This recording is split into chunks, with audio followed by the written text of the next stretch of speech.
Hola, soy Paula y estás escuchando Bien Merecido, un espacio en donde creemos que todos merecemos estar informados y sentirnos bien.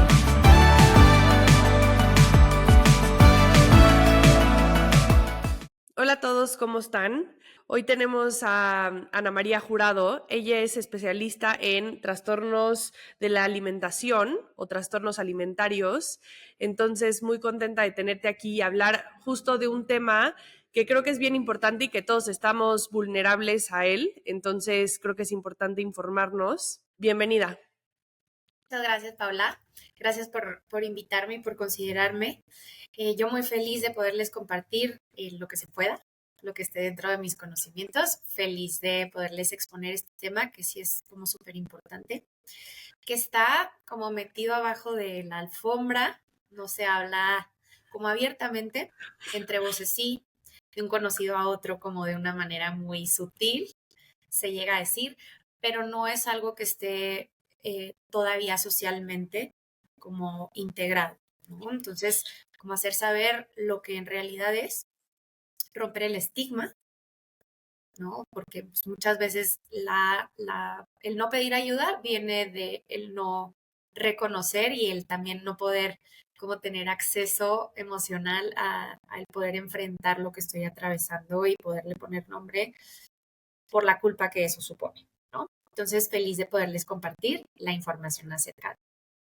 Me encantaría entender perfectamente qué es un trastorno de la conducta alimentaria o un TCA. Mira, te lo digo con palabras como profesionales o te lo digo como más menudito. Digerible. Lo más fácil que se pueda para que todos podamos entenderlo. Es una relación caótica con la mente principalmente, con el cuerpo y por ende con la comida. O sea, podemos entenderlo como un conflicto constante entre lo que veo con mi cuerpo, lo que yo veo en el espejo, lo que siento con mi cuerpo y quererlo controlar a través de la comida. En algunos casos, este intento de control hacia mi figura corporal termina en una restricción constante que me lleva a querer cada día comer menos y menos y cada vez temerle más a los alimentos, que es a lo que llamaríamos como un cuadro de anorexia. Y en otros casos lleva a que tenga estos episodios en donde sí logro no comer, pero luego tengo estos otros episodios en donde me gana el hambre y necesito recurrir a una conducta que me haga expiar la culpa, como serían los vómitos, los laxantes o el ejercicio. En algunos otros casos solo se queda como la culpa y la tentativa de al día siguiente hacer un ayuno o ya no desayunar o tal. ¿Vale? Entonces, es una guerra con la comida por tener un cuerpo ideal, una imagen ideal. ¿Y cuáles son algunos de los síntomas que una persona puede empezar a sentir y decir, ok, tal vez creo que tengo un TCA? Mira, empezaríamos como por negociaciones constantes con la comida. O sea, sé que puede sonar como muy normal porque dentro de la nutrición está como, pues si no te vas a comer la tortilla de maíz, pues entonces que sea de nopal, ¿no? Pero la de harina no. Entonces empiezan como negociaciones muy pequeñitas que parecen como muy inocentes, que pareciera que todo bien y que van desde un autocuidado, pero al final del día empieza como esta vocecita de, y si en vez de ponerle chocolate le pongo solo monk fruit, y si en vez de comerme la tortilla, mejor le pongo solo una rebanada de jamón. Y si me voy a cenar, entonces la pasta ya no voy a comer en todo el día para podérmela cenar y que nadie vea que no estoy comiendo, ¿no? O sea, cuando empiezan como estas negociaciones constantes, empieza ya un ruido mental, ya hay una incomodidad que se va sembrando como en forma, vamos a decirle, más obsesiva, ¿ok? Y a partir de ahí empieza lo que son las conductas. Ya los pensamientos o estas negociaciones, estos pensamientos que llegan de forma intrusiva, cada vez son mayores y cada vez me generan más incomodidad. Entonces, para yo poderlos silenciar, tengo que recurrir a una conducta que los calme. ¿Cuáles pueden ser estas conductas? Dejar de comer, hacer un ayuno, pesar la comida, contar las calorías para yo asegurarme que aquello a lo que tanto le temo, que es subir de peso o no poder bajar, no va a ocurrir. Entonces, para eso yo me aseguro cuantificando las calorías, pesando la comida, yéndome equivalentes, con tal de asegurarme que esta catástrofe que es subir de peso no va a ocurrir. O bien, Ya en un nivel más avanzado empieza como, si me lo como, vomito. O si me lo como, mañana hago 2 horas más de ejercicio. O si me lo como, mañana voy a hacer un ayuno de 20 horas. ¿Por qué? Porque a lo mejor puede sonar como una vez, como pues un estilo de vida, o porque voy con una nutrióloga y como que pues quiero seguir bien la alimentación, pero en realidad ahí estamos hablando de que ya hay una parte como obsesiva, una parte que está muy centrada en el deseo de poder controlar el cuerpo y la comida. Entonces, los focos rojos siempre están como en los pensamientos intrusivos, pero también pueden estar en la insatisfacción corporal. Si bien los TCA no siempre llegan por una insatisfacción per se, algunas veces llegan como por un exceso de satisfacción. Como por ejemplo, estoy perdiendo peso y me han dicho que me veo súper bien, que qué guapa estoy, que me ha sentado súper bien esto, que guau mis piernas, que guau mi abdomen. Y empieza a haber un miedo por perderlo, un pánico hacia perderlo. Y ahí es en donde se empieza a detonar el, si me como esto, tal vez voy a perder esta figura que tanto me gusta y que tanto me ha costado. Entonces, muchas veces no te atrapa el TCA en el momento de más insatisfacción, sino en el momento como más romántico con tu cuerpo. Qué locura, porque creo que hoy hay una moda justo de cambiar, como mencionabas, la tortilla de maíz por la tortilla de nopal, el azúcar por el monk fruit. Y todo esto es una moda y también tú lo empiezas a ver en tus amigas, lo empiezas a ver en tu familia y entonces como que te empiezas a cuestionar, pues yo también lo debería de hacer, tal vez. Eso está impresionante porque es una conducta súper normalizada. Súper. ¿Qué digo? A ver, no siempre viene desde el miedo y desde el pánico hacia subir de peso, pero como se volvió algo como muy cultural, muy socialmente reconocido, aceptado, aplaudido, ya empieza a ser como, yo tal vez, si no estoy comiendo mi caldo de hueso, yo no estoy siendo lo suficientemente saludable. Yo no le estoy echando tantas ganas. Y entonces empiezan a haber este tipo como de manías o de rituales que empiezan a hacerme sentir que estoy como acercándome más hacia la figura ideal. Y es ahí en donde, vamos a decir, la obsesión empieza a ganar más fuerza. Porque cuanto yo más me meto en una conducta que me haga sentir calma frente al miedo a no pertenecer o a no tener un cuerpo, más poder le estoy dando a la obsesión. Claro, y creo que ya lo mencionaste un poquito, pero ¿cómo nuestro alrededor, nuestra cultura, nuestros amigos, nuestra familia influyen y propician un poco los trastornos de conducta alimentaria? Pues mira, hay muchísima ignorancia y Sí. no es como a modo catalogar de gente ignorante, ¿eh? Cero va por ahí, sino en un modo que realmente o sea, nuestros padres, nuestras abuelas, nuestras hermanas, nuestras primas, muchos no tienen idea del daño que genera como los comentarios respecto al cuerpo, tanto buenos como malos, ¿eh? Tanto el aplauso de, mira qué guapa te ves, como la crítica de, te ves más llenita, o te ves más llenita, Sí. pero te ves mejor. Como que no hay una dimensión ni una educación respecto a cuál es el impacto del aplauso o la crítica hacia la imagen corporal. O sea, normalmente lo vemos como un elogio o como una manera linda de hacerle un favor porque se está viendo muy pasada de peso, entonces alguien le tiene que decir porque no se da cuenta. Por supuesto que la persona es la primera en darse cuenta. Entonces, esto solo fortalece la insatisfacción y fortalece que la persona vaya a querer hacer algo de manera inmediata o compulsiva para poder frenar ese malestar que está sintiendo respecto al cuerpo o para poder frenar el miedo de perder ese cuerpo que está siendo tan glorificado.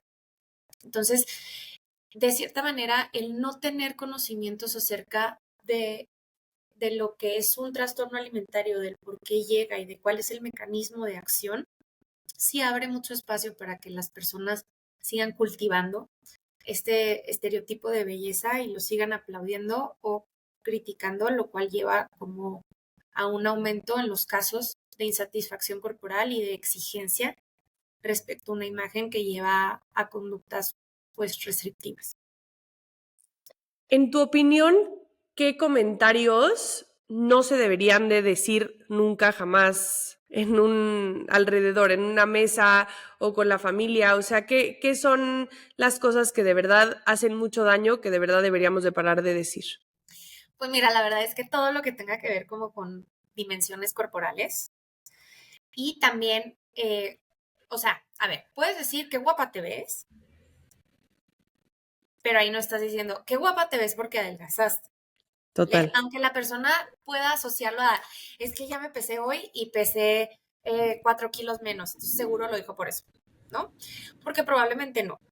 Puede ser que lo haya dicho y la persona ni siquiera haya bajado de peso. Entonces, los comentarios que más llegan a afectar sí son respecto a las dimensiones del tamaño corporal. O sea, que si adelgazaste, te ves muy bien. Que si engordaste, échale un poquito más de ganas. Que si estás ganando peso, quién sabe qué te está pasando. Deberías de cuidar más lo que hay en tu plato. Te vas a comer todo eso, tan solo te vas a servir eso. Sí. Deberías de ser más como tu amiguita. Mira a tu prima que bien come. Mira a tu hermano, se está poniendo súper gordo. Aguas porque traemos una genética súper tendiente a ganar peso. Entonces, ya sé que parecen como desde todo el amor y todo el cuidado de las madres algunas veces de, es que no quiero que te pase lo que a mí me pasó, no quiero que vivas, pero muchas veces en ese no quiero que te pase o en ese intento de control hay una predisposición hacia la persona, hacia que empiece ya a panicar porque tiene la cosita de que su genética trae este peso y a lo mejor todavía su cuerpo ni se termina de desarrollar, pero ya se le metió la idea de que en su genética las mujeres tienden a tener más cadera y entonces tiene que apretarse más con la comida en cuanto llegue a la adolescencia, ¿no? Entonces, suenan como muy inocentes o muy desde lo buena onda o desde el quererse acercar de que bien te ves, pero la realidad es que no sabemos lo que hay como detrás de la persona y detrás de la mente de esa persona. O sea, cuánto sufrimiento o cuántas conductas o cuántos vómitos hay detrás de una persona que vemos como la ideal. Y la realidad es que son súper comunes y yo creo que es por falta de educación Ujú. y de información que no tenemos ni idea que estos comentarios no se deberían de decir. Me encantaría entender cuándo una persona puede identificar, ok, ya tengo un trastorno de la conducta alimentaria porque escuché un podcast o porque leí o porque me contó la amiga o por lo que sea, ya debería de ir a buscar ayuda. ¿Qué debería, o sea, cómo esta persona se debería de dar cuenta que debería de ir a pedir ayuda? Pues mira, yo creo que el malestar constante sí lleva a una persona que pide ayuda, pero algunas veces está este miedo a que si pide ayuda va a perder la figura o el tratamiento la va a hacer engordar. Y la realidad es que el tratamiento se centra muchísimo en como la parte cognitiva, ¿no? O sea, la parte emocional. Más allá de un cuerpo, de un número de kilos, que tal vez usamos un parámetro de, híjole, nos tenemos que ir a este peso porque estás en los 30 kilos y realmente no, pues no va nada bien este cuadro. No nos tenemos que esperar hasta que el trastorno alimentario nos permita aceptar que estamos lo suficientemente enfermos, porque el trastorno alimentario siempre va a decir, tú lo puedes No es sobrellevar. cierto, sí. En el momento en el que tú quieras, lo sueltas. O sea, cuando tú te quieras realmente volver a comer un chocolate, lo vas a poder hacer sin ningún tema. Y sí, a lo mejor lo hace, pero al siguiente día vomita. ¿Me explicó? Entonces, como que pedir ayuda, en cuanto yo empiece a experimentar esta sensación de que tengo una guerra con mi mente, a causa de mi insatisfacción con el cuerpo o a causa del miedo social que estoy experimentando, creo que es el momento más importante para pedir ayuda. O sea, no hay que esperarse a que ya aparezcan los laxantes, el ejercicio extremo, la pérdida de peso catastrófica para poder decir, chance y hay algo que puedo arreglar con mi mente ahorita, ¿no? Antes de que llegue demasiado lejos. Claro, porque ahí mencionas algo bien importante. Al final es un problema mental. O sea, no va tanto a raíz de la comida o de si nos estamos nutriendo bien o mal. Es un tema mental y por eso es tan importante la psiconutrición. Explícanos un poco qué es la psiconutrición. Pues es como el enfocarnos a la comida a través de la parte de los procesos cognitivos del humano, del por qué el humano está haciendo lo que está haciendo, o entender su contexto, el por qué está eligiendo esto, más allá de decir si es bueno o malo para su cuerpo, porque es como muy ambiguo de lo que Total. nos marca, ¿no? O sea, porque el humano puede tener muy claro que a beneficio celular, la manzana le va a traer más beneficio que comerse unas galletas de chocolate prefabricadas, ¿no? Pero ahí no está el problema, porque lo tiene muy claro. O sea, a nivel cognitivo creo que está hasta más de claro.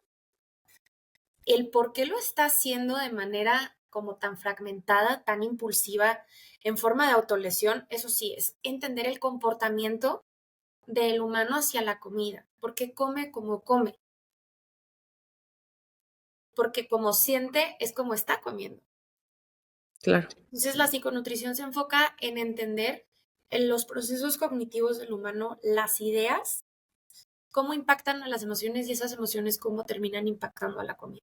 ¿Y cómo se ve un tratamiento para un TCA?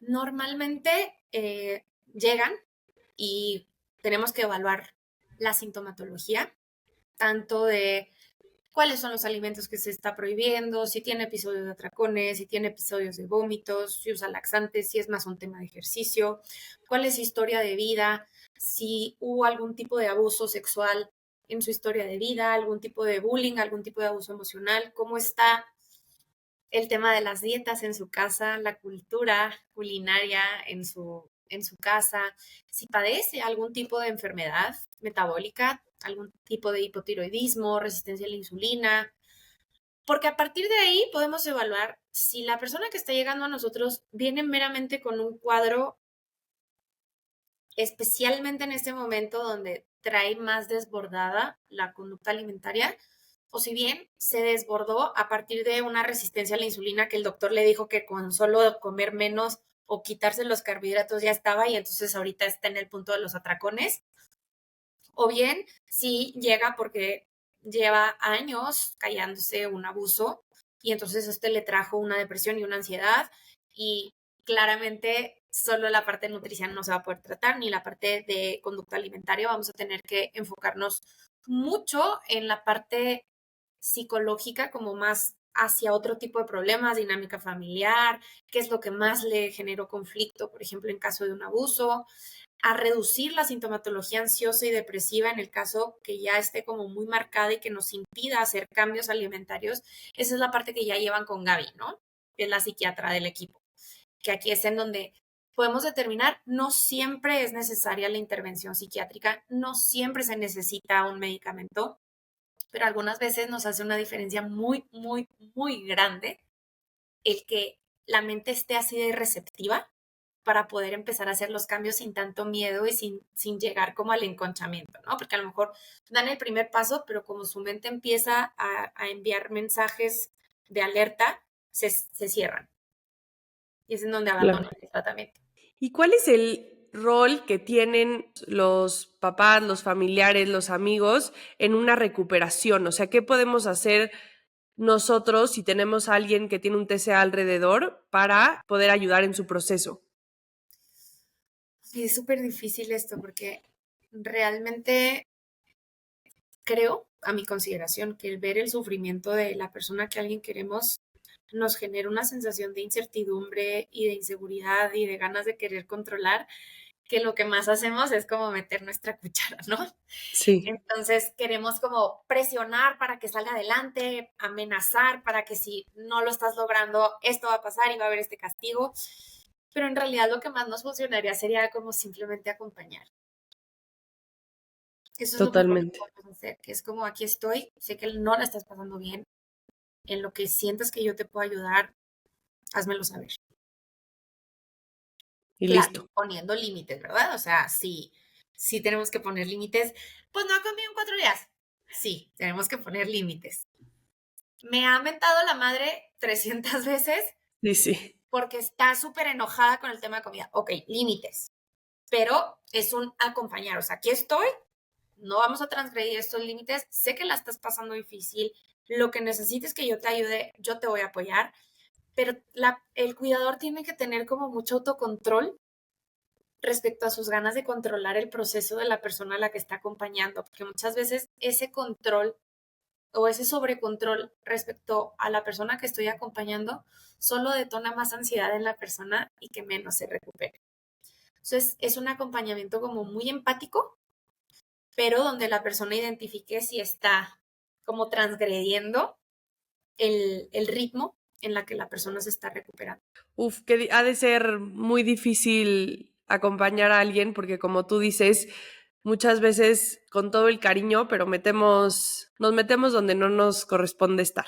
Me encantaría hablar de todos nosotros que estamos expuestos a una cantidad de información, a una cantidad de recomendaciones de la amiga, de la tía, de todos que la verdad todos tienen una opinión diferente y todos quieren meter de su cuchara siempre. ¿Qué hábitos podemos adoptar para prevenir un TCA? Ya. Mira, lo ideal es siempre tener como una alimentación variada, no cargada hacia lo que catalogamos solo como natural o como no procesado, no cargada hacia evitar la realidad del mundo, que en el mundo pues venden papitas, venden coca, venden empanizados, entonces no fragmentarlo de nuestra realidad, ¿no? O sea, forma parte de nuestra realidad y probablemente cuando vaya con mis amigas, cuando vaya, accedo, no limitarme y no empezar como a negociar. Dentro de una alimentación variada hablamos de alimentos que resultan como muy placenteros para mí, alimentos que resultan saludables para lo que yo reconozco que es mi cuerpo, alimentos funcionales de acuerdo al padecimiento o al objetivo que yo esté teniendo, y una alimentación colorida, que tenga muchas texturas, desde lo crocante, lo cremoso, lo refrescante, un platillo de colores. O sea, si yo empiezo a fijarme que mi plato tiene 5 colores, ok, voy bien. Probablemente no le tenga que echar mucha cabeza de si es bueno o malo, porque la mayoría de los colores están en cierto tipo de alimentos. Claro. Entonces, si yo empiezo a jugar con eso, empiezo a ponerle atención hacia las texturas de lo que yo me estoy llevando a la boca, empiezo a ser consciente de mi alimentación. Ya no estoy comiendo por comer. Y tampoco estoy fragmentando esto que llamamos como placer o alimentos placenteros o lo que el mundo tiene para ofrecerme, que es lo que el mundo ha creado, como algo malo o como algo que en lo que yo no debería de pertenecer, sino que lo incorporo en una manera en la que me funcione de acuerdo a mis objetivos. Pero un foco que sí me gustaría aclarar, ya sé que puede que aquí respinguen los nutriólogos, pero cuando vemos que hay una persona con un perfil obsesivo, meternos en tema calórico, equivalentes, macros, es muy riesgoso. O sea, realmente no sabemos qué tanta rigidez cognitiva trae la persona como para no poder flexibilizar de que se comió un pan fuera de lo planeado. Entonces, yo siempre recomiendo como que irnos hacia el no pesar, no medir, no contar, no estar con eso, sino si quieres darle una alimentación, una guía de alimentación, muy bien, dale el desayuno que se tiene que hacer, comida, cena, fomentando la flexibilidad a que si se le antoja otra cosa, no pasa nada. Que si le quiere agregar algo, no pasa nada, porque eso va a ser más sostenible a largo plazo a que si lo obligamos a que solo se coma esto que le estoy dando y solo se guíe por mi menú, o bien se guíe por los macros, pero entonces a largo plazo estoy fomentando como la parte obsesiva. Aunque los resultados no estén tan rápidos, tenemos que medir al humano en una salud como más integral, no tanto en un cuerpo o en un número de kilos, sino preguntarle a la persona, ¿y estás más feliz? ¿Has podido seguir como teniendo vida social? ¿Comes rico? ¿Comes placentero? ¿Quedas satisfecho? Esto se adapta a tu ritmo de vida, a tu estilo de vida, más allá de si pudo hacer lo que yo le dije. Totalmente, porque la primera vez que vamos con una nutrióloga es un poco transaccional, o sea, sí hay ciertas pláticas, sí hay ciertas preguntas de estilo de vida, de qué te gusta, qué no te gusta, lo que sea, pero al final no acabas conociendo profundamente a la persona y no puedes determinar en tan poco tiempo cómo funciona esa persona mentalmente. Y esto me hace pensar también un poco en la parte psicológica, cuáles son el tipo de conversaciones que tenemos que tener nosotros mismos para prevenir un TCA. ¿Te refieres como al diálogo interno? Ajá, exacto. Ok. Pues fomentar un poquito como la parte compasiva, ¿no? Rara vez es el paciente que llega con un lenguaje de validación emocional interna o de empatía. Normalmente fuimos educados como para que lo que queramos conseguir se obtiene solo si me exijo, ¿no? Hay que tener en cuenta que la exigencia o la autoexigencia es proporcional al nivel de autocrítica que yo tengo. Entre más autocrítica, más autoexigencia y entre más autoexigencia, más ansiedad. Entonces, pareciera que la autocrítica me va a funcionar para cumplir este objetivo de manera más rápida o de manera más tangible, pero al final del día no estoy escuchando una parte de mí que también necesita tener una voz, que es el placer, la comodidad, la protección, la empatía, la validación, desde un se vale que te sientas incómoda con tu cuerpo, no tendrías por qué sentirte cómoda. Hay muchas cosas afuera que te están marcando el cómo deberías de verte, entonces de que te tienes que sentir cómoda, no, no tienes por qué. Es normal que te sientas así de incómoda si te estás comiendo una galleta y el mundo te está diciendo que no te la deberías de comer porque entonces te vas Claro. a poner gorda y vas a ser la más rechazada de la sociedad. Entonces, empezar a ser conscientes del cómo me estoy hablando, que no es tan fácil. O sea, por ejemplo, yo en terapia lo veo y pues sí nos llevamos unas varias sesiones en que lleguen a captar cómo se están hablando, ¿no? Porque el diálogo interno es el detonante de los episodios de ansiedad. Las historias que yo me estoy contando a mí misma acerca de mí misma es el detonante principal de un episodio de ansiedad. Eso es importantísimo, de lo más importante, yo creo. De lo más. Ya para terminar, me encantaría que nos platicaras un poco del equipo con el que trabajas. Vale. Pues mira, lo conformamos la terapeuta, la psiquiatra y yo. Depende mucho del caso que llegue, pero ya, por ejemplo, hay veces que solo se queda conmigo, hay veces que solo se queda con Marce, hay veces que vamos las dos, o bien también entra Gaby en el equipo, ¿no? Que ya es como la parte psiquiátrica. Yo sí soy partidaria de que mayoritariamente en el TCA sí se va a necesitar. Mayoritariamente, no quiere decir que siempre. Lo que me encanta de Gaby es que realmente si no lo necesitas, o sea, si la regresa y dice, no, o sea, a lo mejor sí te vas a tener que aventar unos meses más, pero va a salir adelante sin medicamento, ¿no? O sea, es cuestión de pura terapia. Buenísimo. Ana María, muchísimas gracias de verdad por haber venido. Aprendí muchísimo y qué bueno que viniste a hablar de todos estos temas que son tan importantes. Tanto si estás padeciendo un TCA o eres propenso o tienes alrededor a alguien padeciéndolo, creo que es súper importante toda esta información. Entonces, de verdad, muchísimas gracias por haber venido.